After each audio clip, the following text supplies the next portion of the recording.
Hey, and welcome to FMA Discussion. This is episode 495, five away from the big 500. And today, you guys all know him. He's the guy that goes to the beach every day, practices Carenza every day, and posts it on social media every day. Just wants to know where he lives, and you don't every day. But on a serious note, though, the great Guru Burton Richardson. But we're not going to be talking about his beach and all that. We're going to be talking about his KI program. The two things I think he did that were absolutely genius. In addition to that, his recent camp, how that went, if he's going to do further ones, and what does he have for his future offerings. So without further ado, here he is. Hey, Dean. So every day, right? Every day, every day. That Unless there's a terrible beach storm. that you have to go to, and then and then you're forced. I know you're compelled to put it on social media. I have to. That's part of the rules here. It's, Yeah, it's you some have to be. Hawaii law. Yeah. Just so you know, I'm sorry. I only have about 2 minutes because I'm looking at the trees by the beach, and it's clear. The wind just changed, which is optimal conditions. So I got to go. Going to the beach So now. we understand. I Yeah, mean, totally. people would Oh even my question, God. "Hey, what happened?" Oh, the Oh, beach. beach. It's funny here. That's actually what happens for employers. If it's a beautiful, if it's a extra special day or the waves are really good, it's just like, well, people aren't coming to work. That's just I think you. I remember you telling me that. I was like, "Oh, sorry." it's part of the culture. We know what's important. Customers. They'll come. Oh, So yeah, so you kind of were going to talk about. I did get a couple questions in, which we can kind of say great. towards the end. I don't know if you Alrighty. got in, and probably, generally speaking, those who tune in to watch generally will post questions as well. Yeah, So, great. um, Ask so away. yeah, so I'm excited about this because I know I was there last year with you in far as the development and you putting together the KI program, but it hit me afterwards the magnitude of a couple things that you did, and we probably talked about it as well. But the two things that I'm identifying, if folks are watching and should really, I think, listen to this, if you have the program or you want to get the program, is I think what separated you from the rest was the fact that you paralleled everything you did with videos from the Great One, and the way you handled the defensive movements, like coming out of where sort is in there and forcing that. I thought those two things were brilliant on your part. Is that something that just came to mind easily, or is it something that you thought about, or how did it come about? Such an interesting question. So first of all, so there are people who have trained with Tatong for years and years and years nonstop, and I am very grateful to all my seniors because I've learned so much. A lot of people, I would ask questions, like Grandmaster Romy Macapagal, for example. I would ask questions about certain things, and I said, I'm working on the program.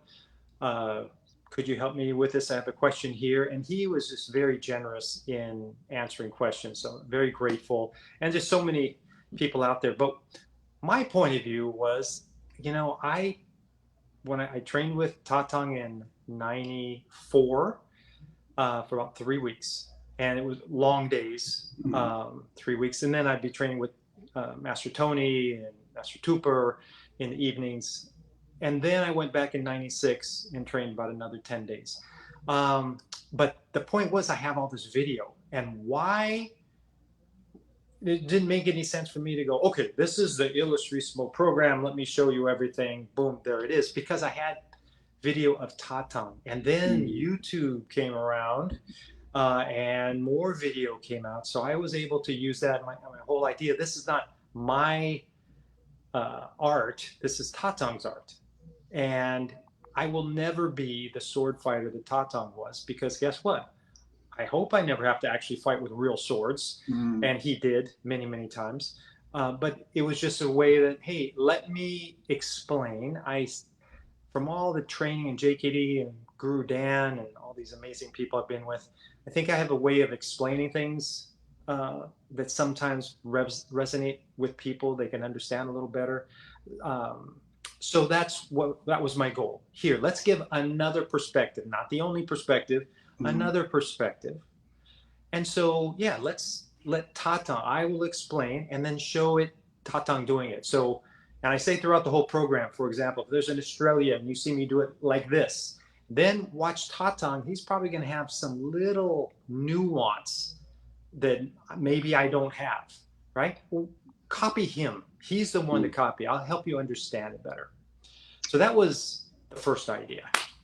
Yeah, no, and you did that. I remember you actually articulating that when I was there. It's kind of surreal. Like I remember being there.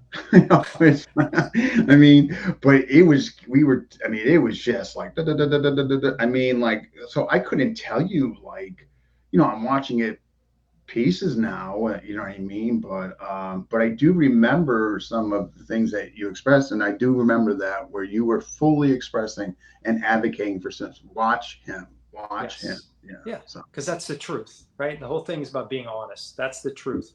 He was a grandmaster. He was the sword fighter. And so watch him. I think that's in the end what we need to do. And then I was just helping to understand what to look for and why he's doing this and such. And I want to thank you, Dean Franco, because you did a great job. I mean, you really did a fantastic job. Just step Thank in. you. We didn't practice at all for it. We didn't like, oh, let's take a couple days and practice. No, you just stepped in and boom, you're on. It was beautiful. I think there were only like we only had to do a couple do-overs, and Yeah, I think it was due to you, not me. No, I'm just kidding. correct. Yeah, it probably was actually. I'm just kidding. Probably. I think that's 100% accurate. No, but I do remember it just going. It was just like clockwork. I mean, Yeah, we went it was hours. like, you know what I mean? I will tell everybody out there, if anybody out there wants to make their own video program, this is what I highly suggest is I have the idea for the program. Of course, I had the idea for the Kali Illustrissimo program probably since 2000 or something. After Tatang passed away and all in 97, maybe 5 years later or so, I'm like, gosh, I should really take this video and put it together so people can see Tatang, see video that nobody else has. And I just didn't feel ready for a very, very long time. And finally I said, I just have to do it now. So the point being is prepare so well. So when I actually decided, okay, I'm going to do it, I mean, I already had the whole program, and then I waited another maybe close to a year of just training it so and teaching it so all answers or all questions that people might have hopefully are answered in the program instead of going, okay, I'll write it all down, I'll teach it, put it on the program, and then 6 months later going, gosh, I should have done that. Oh, I should have addressed that. I should have addressed that. So, No, yeah. sometimes I mean, obviously, it behooved you to wait because I mean, I've heard nothing but stellar feedback and positive comments. Yeah, everybody I've spoken to. Well, yeah, I've had I'm very thankful, a lot of good feedback. But I think I have Tatang in there doing the thing. So, you're mentioning that was one thing that I'm very glad that I did. And the other thing you're talking about is the idea of so many of these moves, because people would ask me, and it's a legitimate, actually, I asked this myself for a long time. Like, here, there are all these moves in Illustrissimo, there are a lot in other Filipino martial arts. Then you go spar and you find out okay, it's one thing when we look and we go, I can't do that technique when I'm sparring. It's been 2 years of sparring or fighting in tournaments. I've never been able to come close to doing that technique. So then I think the right frame of mind is why can't I do that? What am I doing wrong so that I can't actually perform that? But then if you broaden it up and you look at everybody, you go, wait a second, nobody's doing it. Nobody can do the technique. Maybe it's not just me. because you would think somebody, I remember having a conversation with somebody one time, and we're talking about stick fighting, and we're talking about a certain sort of a drill thing, and this, to this, to that. And I was saying, in full out stick fighting, and this person said, full out stick fighting, I mean, I don't think that's a real practical technique, because it's just so hard to do. And he kept insisting, no, no, no. Basically, what he was saying is, we're just not good enough to do it ourselves. But the technique is valid, but we're just not good enough. I'm like, okay. I said, who's the best stick fighter you've ever seen? He goes, well, Eric Noss, Top Dog, Dog Brothers. I said, have you ever seen him do it? No. If he can't do it, then why even mess with it, right? Why take the time, basically? So, but then that's, again, the difference between stick and sword. The sword, a couple qualities of sword fighting, and you can find this out fairly easily by doing your sparring with good, solid aluminum trainers. Now, it's more dangerous. You get nicked on the elbow with an aluminum trainer, it is less forgiving than getting hit with a rattan stick, right? You get hit in the shin, and I mean, it's just a different thing. And you should wear fencing helmets for the thrust, so you don't accidentally get something in the eye, etc. So, but what happens? A couple things. One, the aluminum swords, they're heavier than a stick, and so it's just minutely slower. Second thing is, when they clash, you have more of a reverberation than a stick. Rattan will just bounce off, and then even if you're not going edge to edge, there will still be a little bit more drag on a metal sword. And the third thing is, when that blade comes in and I crash in at an angle where I'm trying to deflect, not just block, but I'm trying to deflect and redirect the opponent's blade, I have enough heft in my blade to actually make it waver a little bit, and it slows it down. So you do have a lot more options there. The Cadena Real starts working in sparring, right? A lot of different things that are very difficult to do with rattan sticks at full speed, you can do with a sword. So that's the first thing, is understanding the difference between stick dynamics and sword to sword dynamics. Then the other thing is, all those different techniques and this and that, okay, maybe they work in the sword, but I mean, imagine someone, we're not talking about, we're training in a sterile environment, nobody's going to get hurt and all. Now let's switch it. Someone is trying to cut your head off with a sword. Okay? You have no armor. They are trying to decapitate you with a sword. Okay. Now, am I going to go here and try to knock this thing up over my head, right? Like this? Or am I going to go out and try to deflect it away? I'm saying if I can't move back, probably I'm going to move back and try to hit the hand, right? But then if I can't, if my tip of my blade is up, I'm going to try to do a really strong deflection, get my left hand in there to check, to help slow it down even more, etc. So why would I do that? Because the motion goes here. Well, it's because you're out of position. Yeah. And thankfully, when I was going through this video of Tatang that I took in Manila, so he's training me and he's talking to me sometimes, is explaining things, and I would watch this on VHS tape, right? So the sound quality was not great, not to mention in Manila you have all this background noise. And then as I was actually transferring it again to digital and having a different level of digital quality on the tapes, and I'm listening, all of a sudden I could hear Tatang speaking clearly. Like, oh my gosh, this is amazing. And what was he saying when he showed? There are two different occasions, not the same day, different days and all, where he's teaching this to me, right? Some people have different names for it, but what did he say? He said, you have no time. There's no time. Okay. That's why, because you're out of position, and poof, now you have no time. I think Grandmaster Rumi Makapagal calls it emergency moves, which is it's a great It's term. pretty fitting, right? I mean, That's what it is. You go, whoop, the guy's about to cut your head off, whoop, and then you yeah. use this move. But what you don't do is start here and then go and try to do this move, Yeah. because look at all that. Illustrisimo, ultimate efficiency. Again, you cannot be inefficient going sword against sword. And you wonder, how did he win so many sword on sword conflicts? Because he was incredibly efficient, technologically sound, or superior, and then all of the experience as well. So if we understand that, all of a sudden that opens up, like, oh, it's not does the technique work or not, it's when is it the most applicable thing. Yeah. Right? Like if I slash through to here and then something's coming right there, this motion, which I usually would not want to do, that is the most efficient. That is actually, right. right? That's the most efficient right there.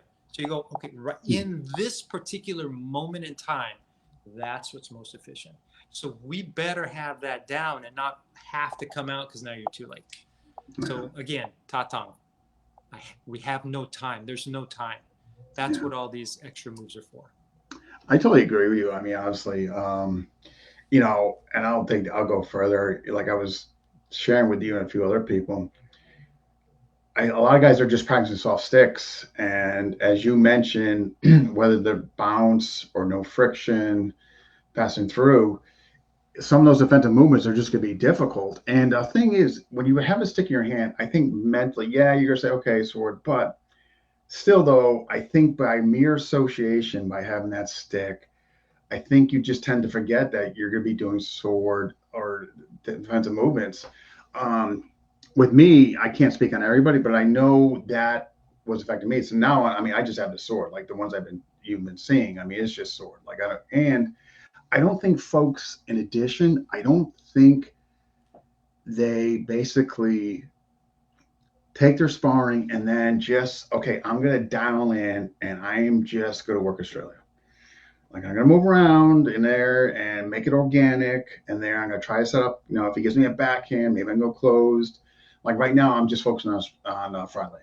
Like, and I'm not saying every time I'm succeeding, but I'm just dialing on one defensive movement and just seeing where it's coming out. Where's my sword there? And I think so much as what you're saying, I totally agree with.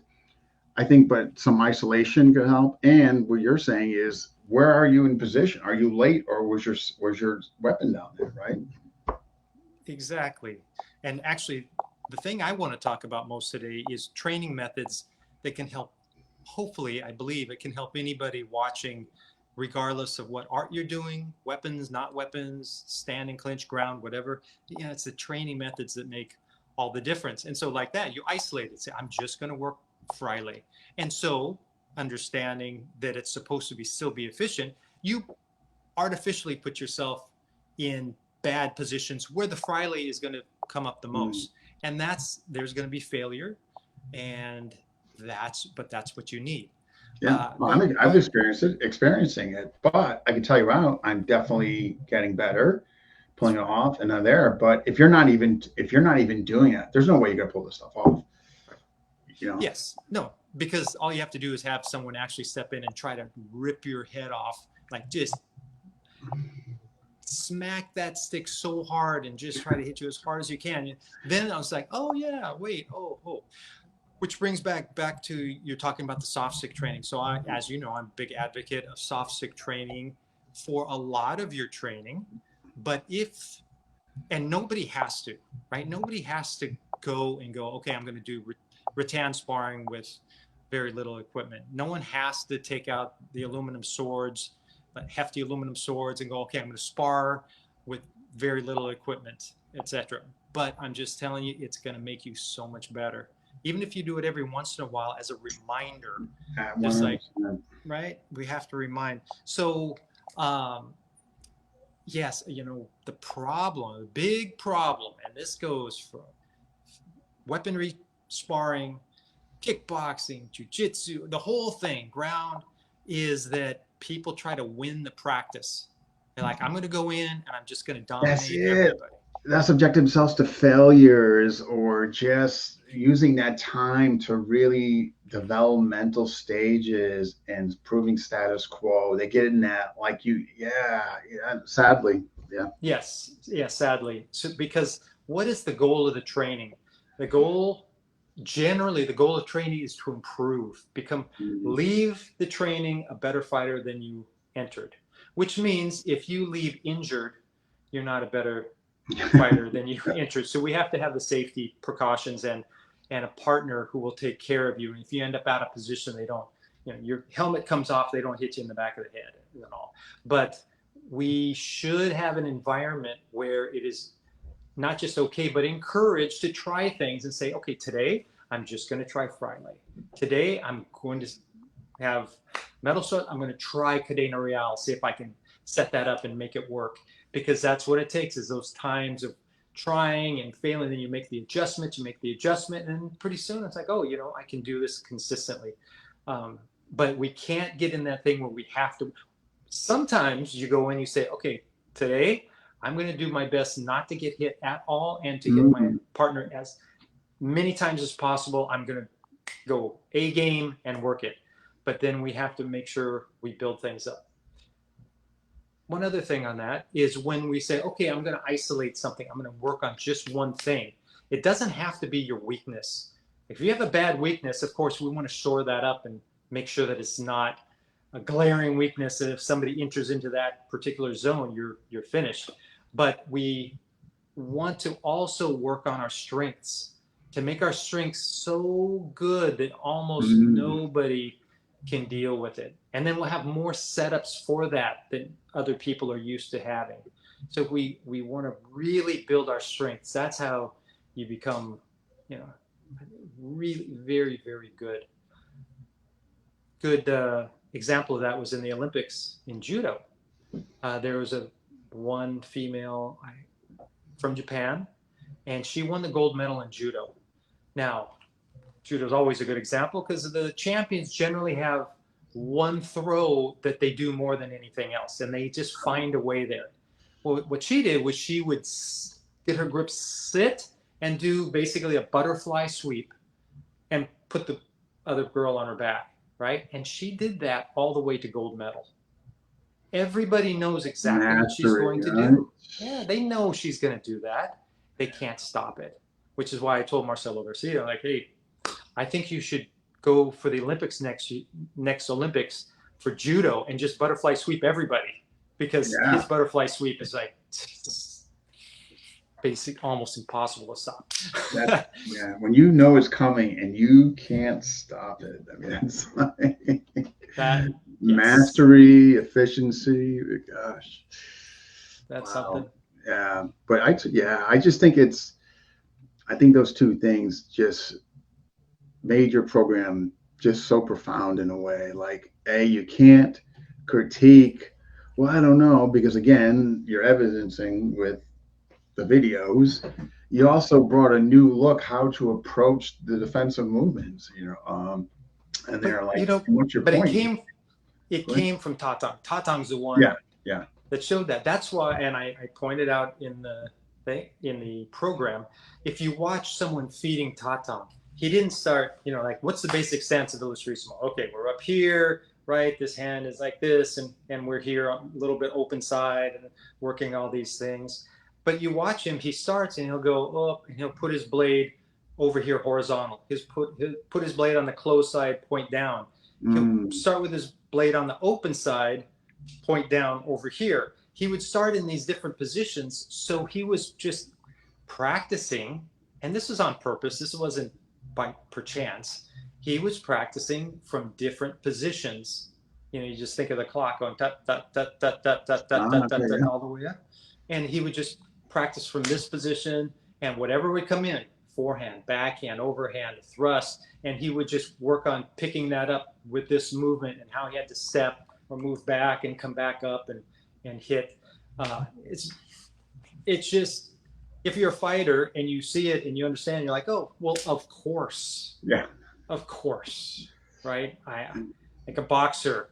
Like, okay, I'm going to keep my hands up and I'm parry. So if I throw my cross, my left hand is here to parry anything come in. You throw that cross, a lot of times your other hand drops, which means you need the head movement. That's why you need the head movement to save you when your hands aren't there to block or deflect. It's just, that's what happens in fighting. You end up out of position.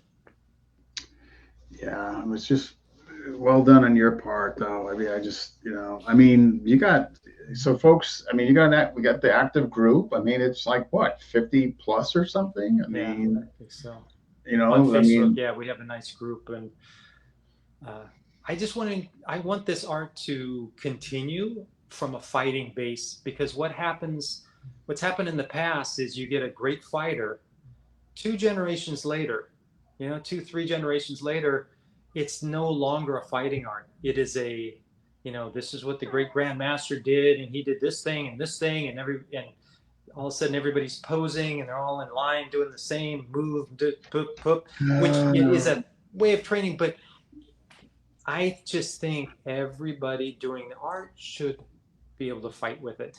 It doesn't have to be grandmaster level and all that, but you should be able to go out there and understand how to apply it against someone who's fighting back. especially KI from, you know what I mean? I mean, that guy was all about that. I mean, jeez, you know what I mean? Like, he didn't care how you look. He didn't care about your look.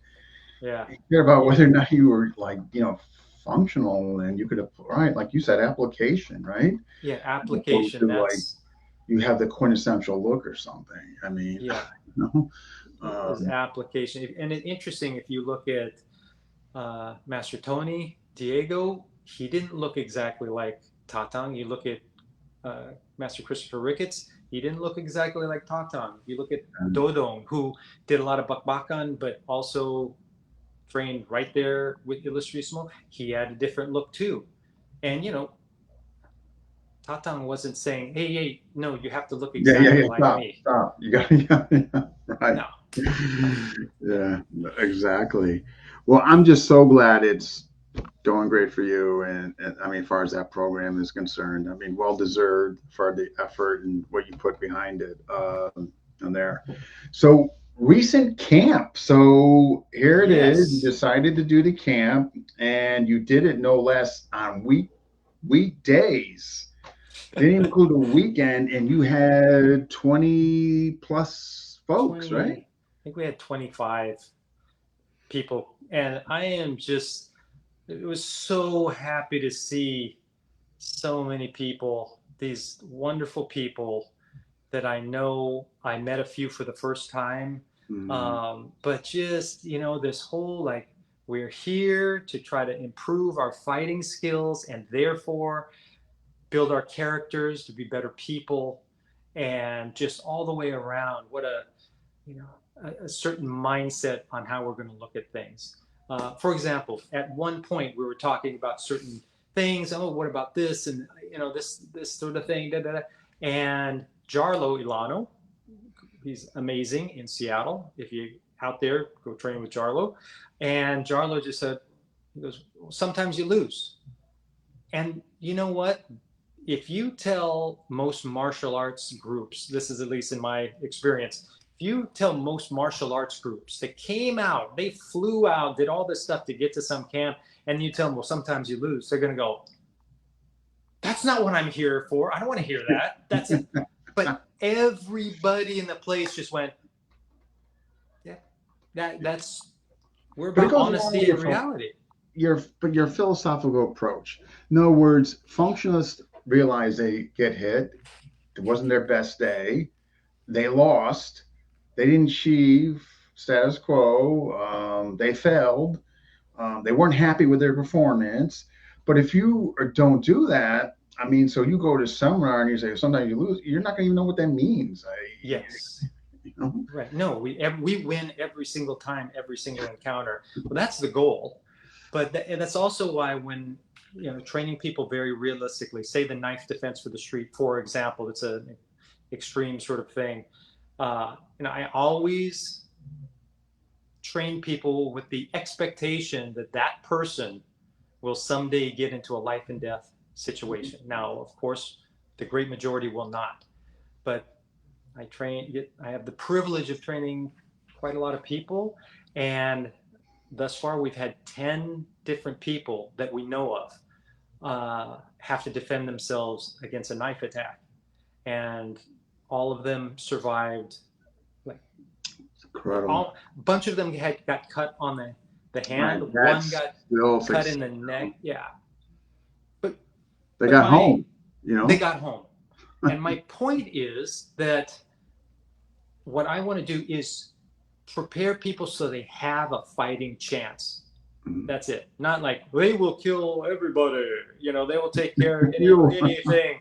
The Pittsburgh Steeler defensive line all attacks them at one time, and they'll just go toot, toot, toot, toot, and no, uh, try to give them a fighting chance, and that way I know as an instructor that I didn't fool them. I didn't coddle them and go, oh, they can't handle this kind of training, So I'm just going to train them what they want. And it's like Yeah. telling having a kid and saying, you know what, I'm just going to feed them whatever the kid wants. Yeah. Whatever the kid asks for, that's what they're going to eat. That's just not going to work. So it's our responsibility, the people that have fighting experience and have gone through these things, that we actually, I think, to give them the best quality functional things as we can. Not, hey, I have the Sea Light Dance program. You're like, well, how is that going to be functional in a knife fight? Well, there may be some attributes, but that's not a program for functional self-defense. It is a program for body movement. Yeah, which you articulate. I mean, you make a point of that. I mean, so yeah. You A know. student of mine a long time ago told me, I mean, I was in my late 20s and he was probably in his 40s, a longtime martial artist. He said, really, the martial art is the art of staying healthy.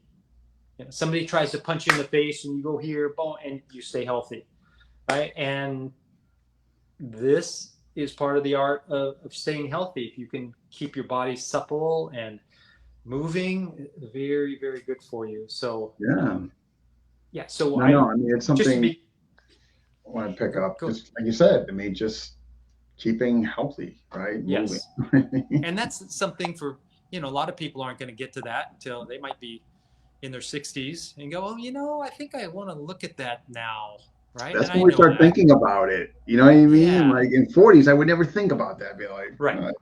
But now Yeah. it's like, you know what? That doesn't look that bad. Yes. Right. Yes. So when I put programs out, it's because I feel really compelled to do it.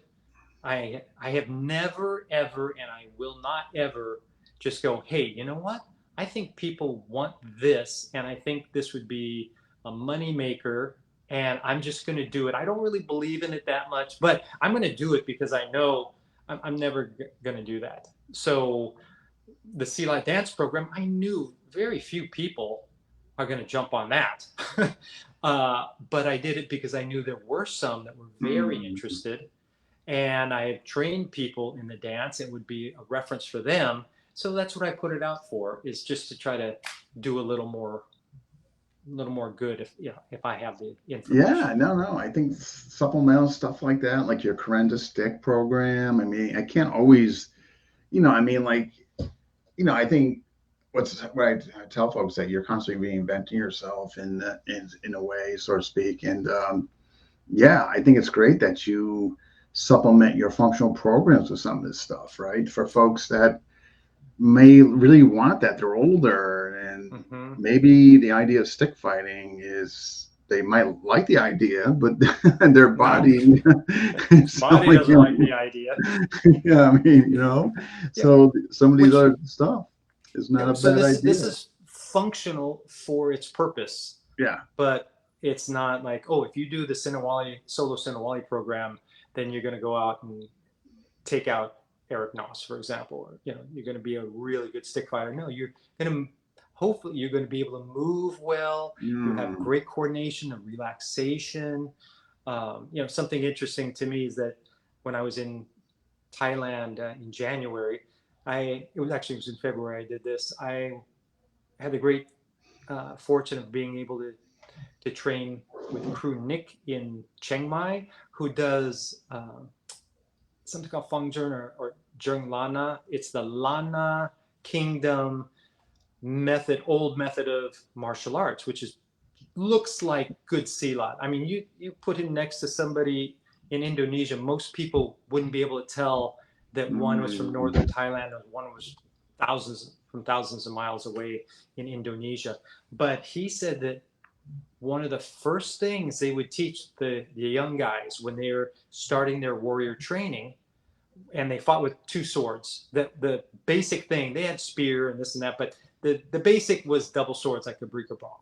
What's the first thing they would teach them? They teach them to dance, because the attribute of being tension free allowed them to move better and actually made them better warriors in the end, instead of getting all tense going here. Oh, interesting. Okay. Isn't that was the base, is let's go with relaxation and suppleness of movement, tension free as the base. And then they had all these amazing things too, where you'll have these sort of like square stepping. You step diagonally here, you step up, you turn, you step to this point of the square, and you turn, you step back, and all these sort of stepping.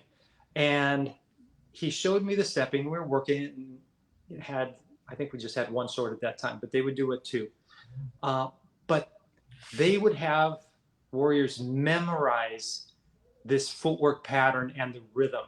And it actually would be more of a pattern, like but especially the rhythm of the footwork, and it would be changing. And why would that? Why would they actually memorize a particular footwork pattern when we know when we're going, we have to improvise and we have to feel what's happening? Any idea why they would do that?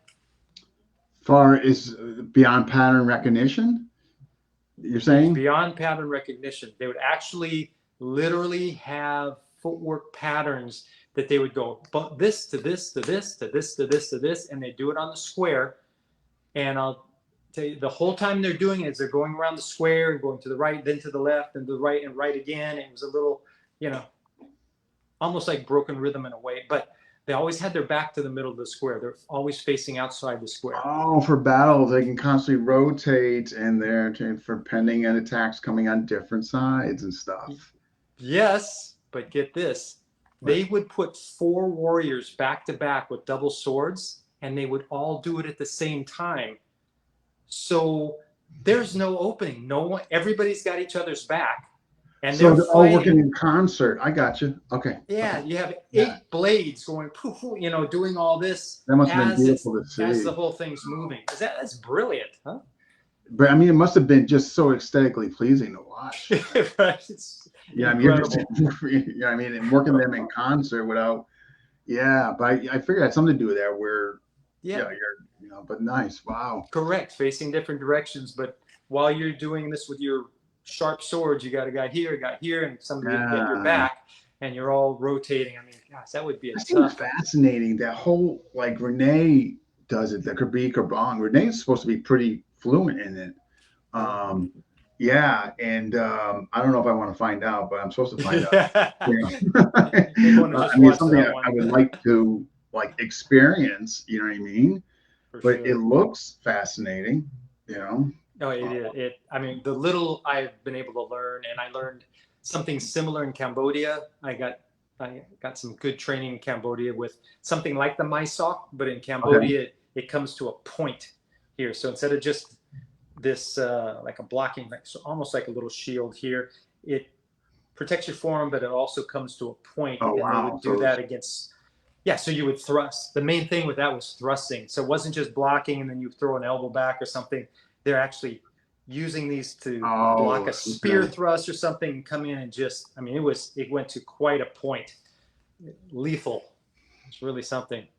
I'm sorry, I've been neglecting the folks saying hi.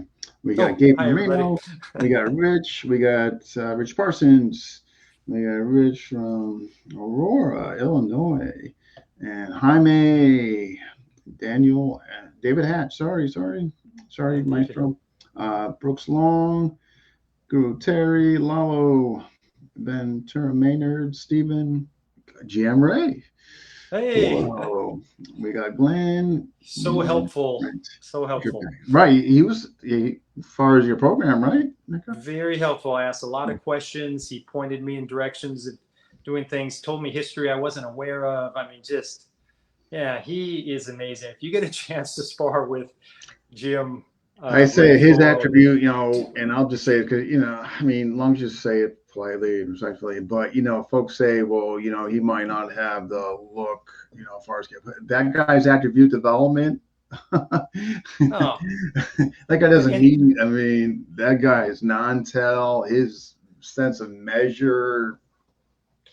Come yeah, on and now. I must say a lot. I've heard a lot of times about Jim Ray Floral that he's in Australia, Sydney area, that is like, oh, he just has the gift of explosive power or explosiveness, and he's so quick. It's efficiency. It's where he's holding his hand. He's how he's setting you up. I mean, it's just really technically amazing. Along with, then he just goes and you see nothing before. I mean, Well, it's people, these brilliant. people that say that, what I mean, these are people that, like, this better than anybody. When you watch people move and all that, you can get some indication like, oh man, his attribute, he's tight, man. He recovers center. I mean, he's on point. Ray's, yeah.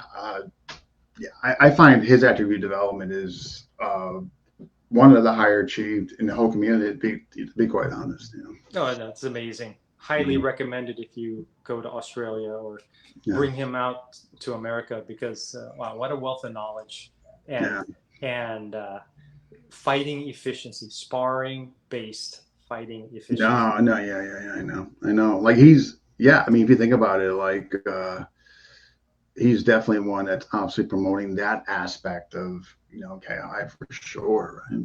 Because it's easy to forget that in martial arts, it's very easy to change the focus, whatever the martial art, into the techniques and the this and the that and all that. But in the end, the basis is it's a fighting art, and we should be practicing to fight.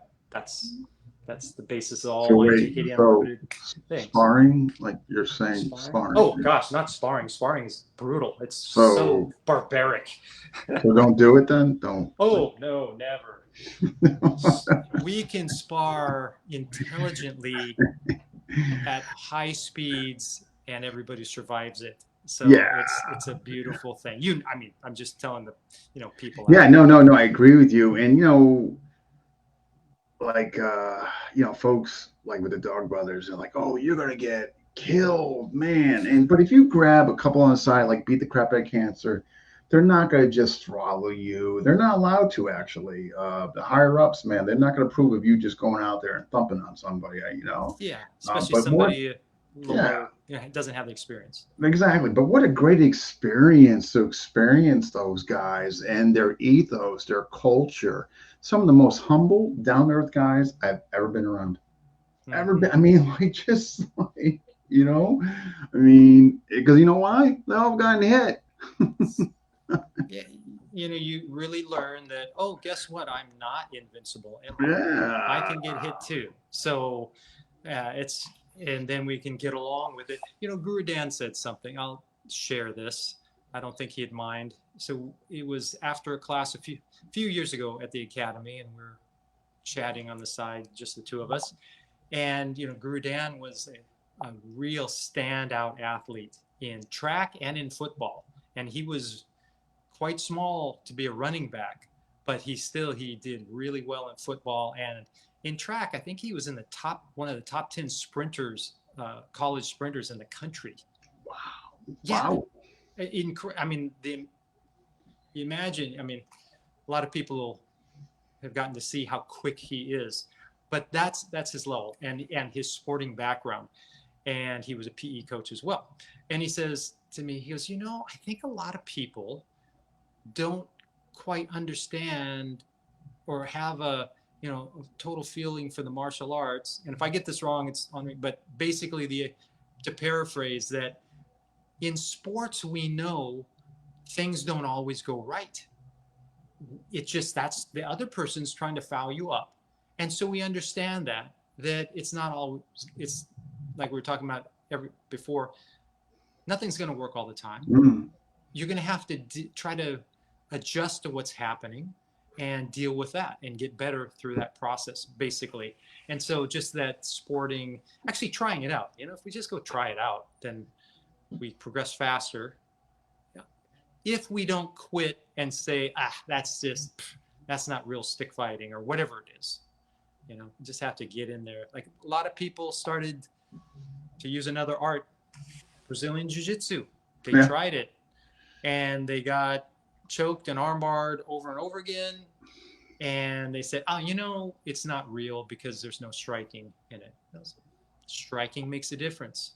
But I'll tell you, wow, having good grappling skills is a huge advantage in a lot of situations. Absolutely. We tend to limit ourselves out of fear instead of just going, hey, let me jump in or learn. That you experienced failure and you never experienced failure before, and you're just now like, you had a bad day or something like that. It's just that you don't want to experience that failure again. You know what I mean? I think that unfortunately happens as well. So the camp. So back to the camp. Back to the camp. Yeah. No worries. This happens. It's good conversation. So obviously, it sounds like a success. 2 whole days. Yes. How would you do? You weren't. You held that okay? You weren't too exhausted from the. It's so funny. So we get out there. So I brought my daughter, Talina, with me. And we get out there and we arrive in Las Vegas. The flight landed, I think, 11:40 p.m. Right? Okay, 11:40 p.m. Las Vegas time. By the time we got to the hotel, it was 1 a.m. By the time we actually got settled in and all go to sleep, it's 2 a.m. And I got up at 5:45. We got up at 5:45 to meet Marcelo and Mateus Denise, Marcelo Garcia's student. He was going to do the weigh-ins for CJI. And so very little sleep. We get over there, do that, end up taking a lot longer. The moment we're done, I get a text from Barrett Yoshida, and he's at across town in Las Vegas, and he's competing, and he asked me, basically, make a long story short, if I could corner him. And I'm like, yes, I would love to corner you, because we've done all these ADCCs together. It was an ADCC Open.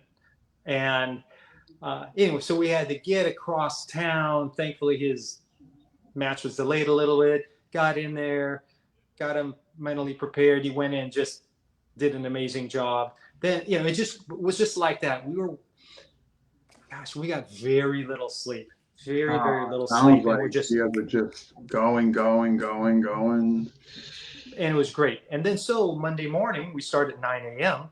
and we did 7 hours. And I felt great. It was just so energizing. I love to see my second wind on top of second wind on top of second wind. It was fantastic, right? Yeah. It was really. Well, you saw the group there. That probably, obviously you got motivation out of that, and so I'm sure that's what was incredibly uplifting. Yeah, so many wonderful people. 7 hours each. So was it 7 hours each day, or just Monday? No, so you're going 9 to 1 or something? No, we went 9 to 4. So, but you're stopping at 1 or a break? We stopped about noon, I think, and took a little break, and then continued on to 4, and of course we went a little overtime. And then same thing the next day, but it just went by very fast. It went very, very, very fast. And we had so many good JKD Unlimited people out there. Steve Rodness from Northern California, Israel Cruz from New York, who's just an amazing person, and lots of people came in from different areas. Ray Rosales, who was my student in was Long Beach, I think, even Huntington Beach. So way back, he came out. He's amazing. Like I said, Jarlo, just lots and lots of incredible. Sean Sutton, JK Unlimited Cincinnati, plus just a lot of other wonderful people, instructors, and it was just such a good time. It's just such a good time. Train hard, train smart. one thing I'd like to bring up on training, if we can go away, not to mention that it was Dean Franco, everybody, that said, I really highly suggest you do a camp, on the mainland. Who's that And guy? I don't know. Somehow I listened to him. I thought, maybe I should listen to this guy. He might know what he's talking about. So thank you, Dean. Thank everybody. I'm just glad it went well, and that it went so well that you want to do it again. Yes. Yeah, it really did. It was just I can go to next year's. Yes. So I'm glad it went well. Yeah. Yes. So then training. One of the things I wanted to bring up in training is the precision in training, is to make sure, there's a great saying from Bruce Lee that I think everybody knows. Bruce Lee said, I don't fear the person that has learned 1,000 kicks. I fear the person who has practiced one kick 1,000 times. Yeah. Right? But the caveat is they practice one kick well 1,000 different times. So you don't go, it's very easy when we're training, say, I'm going to get 10 reps in. I'm going to get 100 reps. Let's go. And you end up being sloppy to get in all the reps. So the flip side of that quote is, I would rather you do 10 or 5 even very precise, mechanically sound, mentally correct reps than 1,000 or 15 sloppy. Yeah, I was years ago, 20 years ago, Sarah and I would jog Waikiki Beach in the morning when we lived on that side of the island.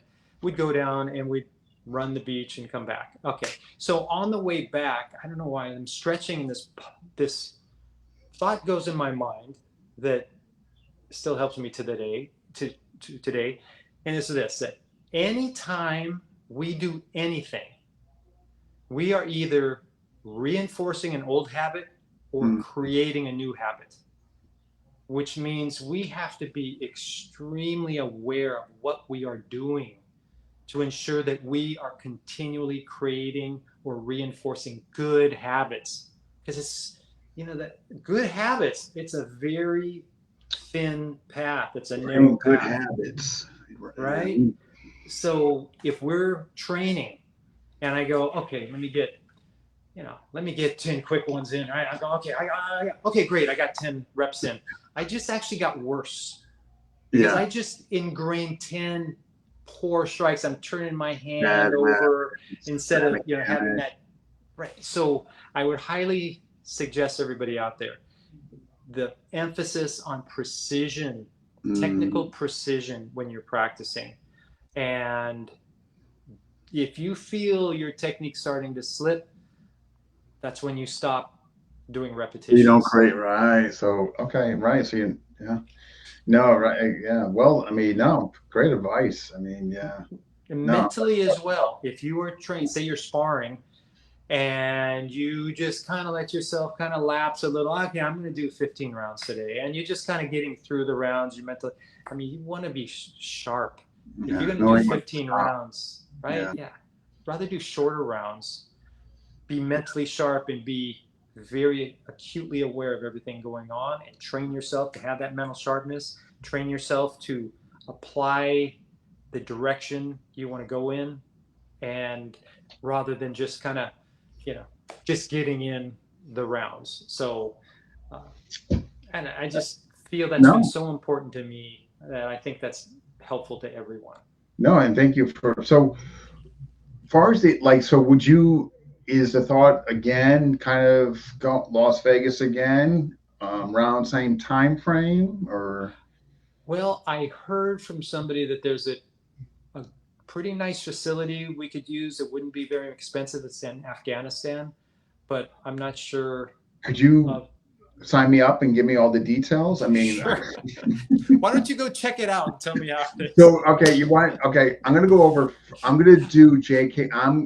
going to do everybody in JKD Association favor. I'm going to volunteer and go over there. Thank you so much. Let you guys know.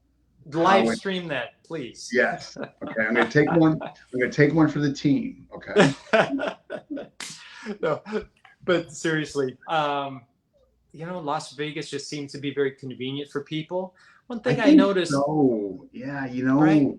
cheaper flights, kind of a mecca. You know what I mean? Like, not that Yeah, I'm crazy about the whole I scene don't. there, but Yeah, I do not. But I'll tell you, we stayed the first 5 days. Stayed on the strip at the what's it called, Park MGM. okay. And the reason that worked out great is because the reason I did that is because it is non-smoking. And I don't know what, maybe a lot of you out there, oh man, you go into most hotels, Mm. just the stench of the smoke and your throat. Anyway, I'm not a fan of cigarette smoke, any other smoke. So we stayed there, and much, it was much nicer. Wow, and that was what was the name again? I'm sorry. Park MGM. Park MGM. It's Okay. across from the MGM Grand. Got And it. yes, Okay. and that was good. It's right next to the T-Mobile Arena, like Okay. looking at the T-Mobile So, Arena. So that worked out really well. So yeah, we're thinking about doing that again yeah, it makes sense next year. though. You know what I mean? Like obviously it's a little farther out for us folks in these, but Right. it seems like though flights, generally speaking, are generally cheaper. Like going to Las Vegas. You know what I Mm-hmm. mean? Like this, it just seems so. It makes sense. I Yeah. mean, They yeah. get they get people's money in the gambling, Yeah, so they're like, right? hey, The I mean, casinos, but we don't need we to do don't that. we Um, don't need to overcharge them on the flights. Now, would you do the same thing weekday or weekend? I would try to do weekend. You would So try to do a weekend this time. most definitely. So AECC, the Submission Wrestling World Championships, is every 2 years. And so I Oh, was out for that. So I went to CJI, and then I was at ADCC also. It's every 2 years. And so, uh, yeah, so next year there won't be that, but that'd be a good time that we could do it on a weekend. And please, anybody out there, if you have suggestions of other places we can do it, then I think the main thing is we need as much uh, Altruist MMA in Las Vegas is where we held it, and Eric Umali there at Altruist was mm, great. What a wonderful person. Same mindset. I mean, altruist MMA, like do things for others MMA. This is not your wow. normal kill and destroy MMA club, right? Doesn't It sound it. was really beautiful. But if there's some other place, especially main thing, cost for people coming in, to make sure that it's easy for them to get to, it's not expensive and all. So I am open to other suggestions as well. But I was thinking, my only thing was my initial before we talked about Las Vegas was Sean's place, but I remember you saying that he's pretty far from the airport. There's kind of, I guess, like a distance factor it, there. it's not as easy to get to as uh, like Las Vegas. Las Vegas Yeah, is made so to that, draw people in. So I mean, Sean Sutton has a great facility there in Cincinnati. It's outside of Cincinnati a little bit.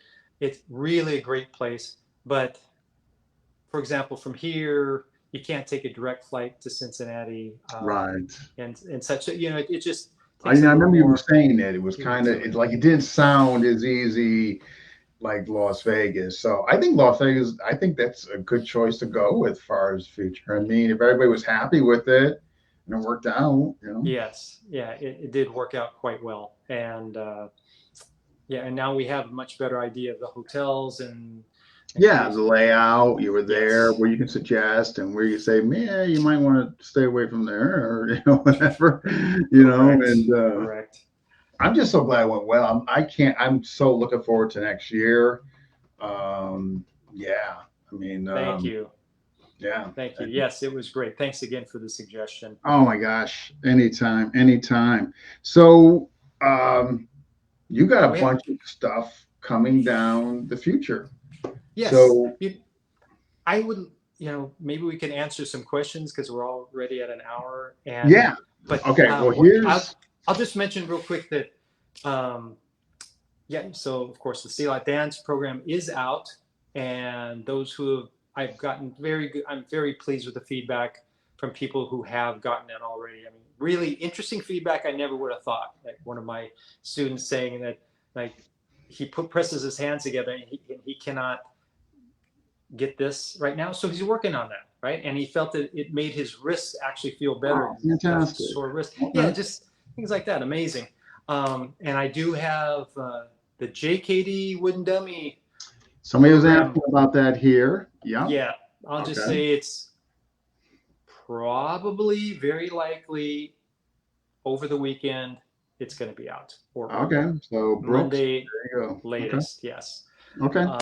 Yeah, and that'll be very good. Again, solo training, but this is fight specific. It just, we spend most time training solo. We only have a limited amount of time with a partner, and the Wing Chun dummy offers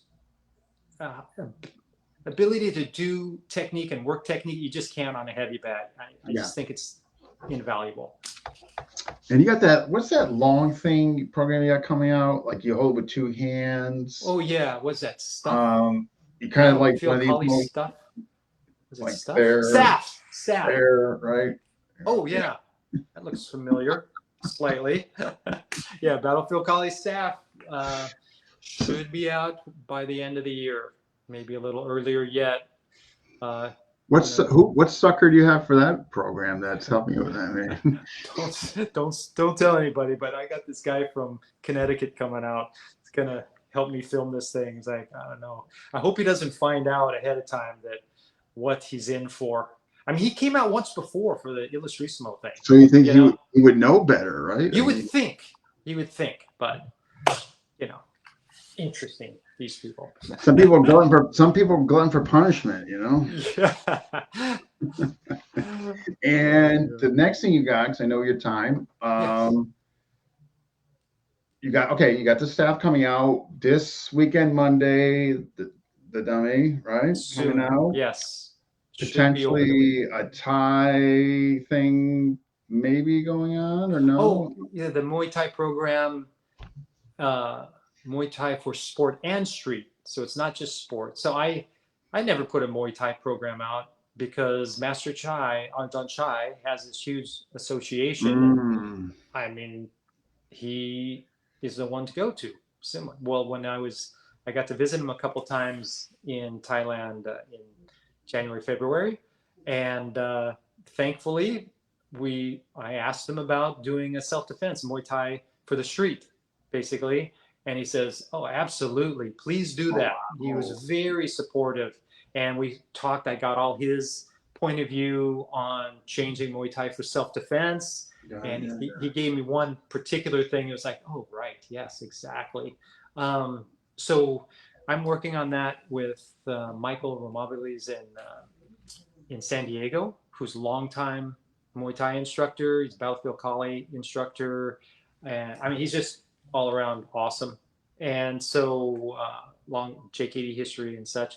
So since he teaches Muay Thai, I'm having him test with students and getting his input and such. So we're going to have a very nice program for people who want to learn Muay Thai, but very interested in the self-defense aspect as well.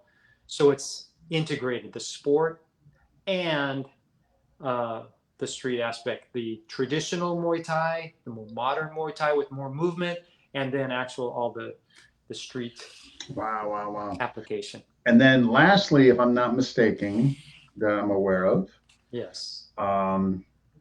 KI Part 2. Yes, I'm going to be doing the disarms, the agaves. Got it. So I have so much footage of Tatang doing all these different disarms, and not like, oh, he did this and did the disarm. Oh, he did this. I mean, a lot of different variations of disarm. So that's why I wanted to do something like that. Also, been working on the Panantukan Filipino boxing program as well. So Muay Thai, Panantukan, that's next year because it's all in the testing phase. But Chris Makuta is helping me with that. He's doing a lot of testing with his students, and we're collaborating and getting his feedback. So I send him things, and he gives me feedback. And So all right, so you got a couple things next year, and you got a couple things you're hoping to get before the year ends. Yes. Got it. Okay. If you got time, we got the question that came in. Let's do it. Okay. I want to hear these questions. Okay. So this is from Lewis. His question is, has naming your system with JKD in the title, has it ever been a thorn for you? Yes. Okay. All right. Okay, next question. No, no, Yeah. yeah, of course. Okay. Whenever Okay. Yeah. this is Figured. something for all of you to learn. I hope you can all learn, and because I hope you can all out there, as you develop, teach and show people your perspective, because people can learn from different people's perspectives on this art, right? Which is why I encourage people to go train. Like, for example, I want you to go train with uh, Master Raymond Floro and anybody you can train, anybody teaching, Mm. anybody, no one excluded. I would suggest you go and train with them because you should be able to learn. It'll make you better. So Yeah, being that's, exposed to different yeah, style of exactly. And teaching or somebody might movement. explain it a way that makes Yeah. it click with you, right? So, but I'm just going to say, once you do put yourself out there, there's going to be a lot of people attacking you. They're going to attack and attack and attack and attack you, What do you attack your mean? character. They'll attack your character. They'll do that? They will. It's happened once. No, but that's just the way it is. I've So never it's been okay. attacked in FMA discussion. Oh, I know. No, not at all. Right? Yeah. And that's just how some people handle it. And the main thing I would say is just you keep doing your thing. That's And just then it. eventually they'll get tired Go of not away. getting They'll any get tired of response. their fake narrative or false narrative, I should say, and they'll go Right. away. Right? And they'll go try to find somebody else to attack that's more fun, who's going to Amen. argue back. So, Yeah. Here's his other question, which I kind of found interesting. Future of reality-based combat arts. mm-hmm. What say What you do I on think? that? Questionable future. I think personally that, well, we've been in this cycle. I'm going to talk about America, right? In cycle in America where there's more and more violence and there's more and more lawlessness. And so that takes, unfortunately, that takes the populace toward more reality-based things because things are actually happening to people. The first couple times I went to teach in Japan, it took me a while to adjust because not much interest in hardcore reality-based self-defense because they don't have to worry about it. Because their crime is so low, right? Okay. Yeah, the crime is so low. There just That's a good problem those things to have, don't happen. But they are so interested in the martial arts and the history and why it works like this. And it's, really a beautiful, that's what I love too, right? And a beautiful thing. So not so necessary. But so I would say, I think it's going to be more and more. What I hope is that more and more the reality-based will more be evidence-based so that people actually look at what real fights look like, which I've been putting out videos for, years, right?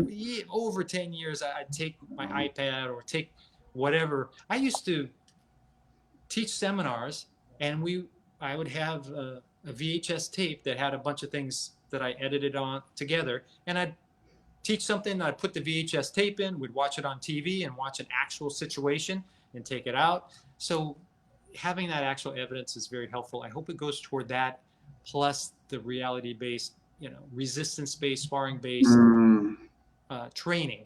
So not just sparring where you're out there and dueling. Your partner's resisting you, but in a safe, intelligent manner. So you can survive the training, but really get that feel of what you need to do. That's what I'm hoping.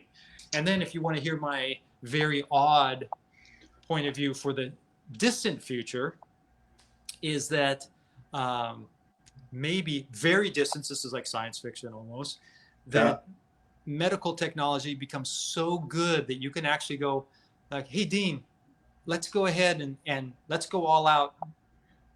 Let's go empty hand against a sharp knife and just go for it, go all out. And, I come in, right, something gets totally sliced in here. And then you just go, probably take your phone, go like this, it's fixed. Oh man, let me get my medical app. So that would be something else. Yeah, that would be. I think with the uprising violence, Europe, London attacks states. Yeah. Yeah, I think there's. My only thing is integrity. I hope folks are not just going out there to capitalize on this or not giving. Yeah. You know what I mean? Like just, especially with knife, that you've tested it before you're giving this stuff out. You pressure tested. Obviously, you're not guaranteed 100%, but at least you're just being honest with the results, much like you do. And that's the only thing I hope for as well. Yeah. Thank you. Yes, honesty. Yeah, right. And we got one more here, and then we'll let you escape. Okay. So, my question is, are we each always students as well as teachers from the very first thing ever learned by each? I mean, I would say I consider myself always a student. So, but I'm for sure always a student. That's student first. Student first, actually. Yeah, student first, and training to improve myself first, then teacher. Definitely not from the beginning though, because at the beginning I was only a student. As we all know, the students that come in their first class or second and third class, they start showing other people how to do it. And so, we want to learn well. And again, I would suggest train with resistance, safely, intelligently, so that you actually have the feel for the technique. Not just know it up here, but you actually know how to apply it and how it fails and how to make the adjustments. But definitely student first and foremost. Yeah, to me, that's what a martial artist is. Absolutely. Always want to learn. That's, I give you credit because a lot of people with your tenure, you don't see them doing anything. And I mean, like, I don't see them going out and getting new stuff and you're always doing it. And so it's refreshing to see that. It's not a lot of that going on, sadly and unfortunately. And my guess is your inspiration, of course, Guru Dan, obviously. Dan. Yeah. So 100%. He's the leader.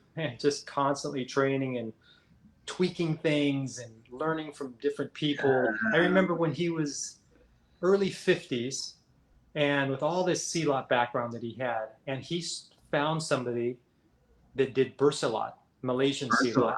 Yeah. And he started learning from this person. The guy was 22 years old. So here's Guru Dan, the legend, seeking out a 22-year-old. In his 50s. Yeah, I'm going to go train and learn from a 22-year-old. And he did that for quite a while. Yeah, but do you want to learn or do you want to be the guy? That's forever student. Amen on that. And speaking of CLOT, man, I am killing it with your program. CLOT for the Street seminar coming up next weekend, is it? October 13th, but I got 20 plus people signed up. Yay. I know it's funny. I did one in conjunction with Piper because there's so much parallel of the off-balancing mechanisms, whether it's side step, we call, side lever, which is called side step, forward lever, drop step into them. I mean, the parallel is just there as well as the takedowns. And as you know, Lloyd's lens of CLOT was through Piper, not like he never took CLOT. Yeah. And so there, and folks were and I showed them double bicep tie. I say, hey, look, you might want to look at this. The hands right there, you can monitor them, this and that. And I say, hey, would you just do one on the program? And I said, sure. And so I'm going to be, got a couple of people to sign up. So Brent here is watching. He's just going to be testing for level 1. Actually, I think like next week. So folks really enjoying it. Great. Yeah, we've had really good success with that as far as feedback on people being able to apply it. Sean Sutton, training MMA competitors, and they've added some of the levers and all things. So CLOT influence into the wrestling and such, especially against the cage. So a lot of great feedback. No, that program is, I'm so fond of it, and it's just so functional. It's just so immediately functional. I mean? Thank you. Yeah. All right, boy. I really, I know you're a busy man, and so is it best can you stick around a couple minutes to talk first? Yes. Okay. Absolutely. I'm just going to say bye. Thanks, everybody. Thank you. Always fun to have you on, informative and educational. So I appreciate it. You know. And any questions anybody has, they can write to me. I'm happy to help any way I can. And yeah, let's just keep this, resistance-based, functional martial arts, honesty. Just keep it going, right? We have a lot to do. Absolutely. We're gonna keep doing it if I have any say in it. So let's see. Thank you, Dean. You're All awesome. right. All right. I'm talking to a couple. I'm gonna just close up here. I'll put you in the dungeon. Okay. Bye. All right, folks, that wraps up 495. Who's next? We might be doing a Beat the Crap Out of Cancer special with Renee Kokolo. As some of you guys may know, Renee was kind of the co-founder of that. Great event. Raises money for cancer folks, while at the same time, yes, you will be moving around with Dog Brothers and all that. But I've hosted one, I've attended one, and I really enjoyed it. Yeah, I really enjoyed it. So look for that interview. It could be Wednesday, as early as Wednesday, or if not, maybe Friday. But definitely check that out. And without further ado, what else is coming up? I'll check out FMA discussion. Everything is pinned there. So upcoming interviews, seminars, etc. All right, folks. Thank you for watching, and I will see you next time.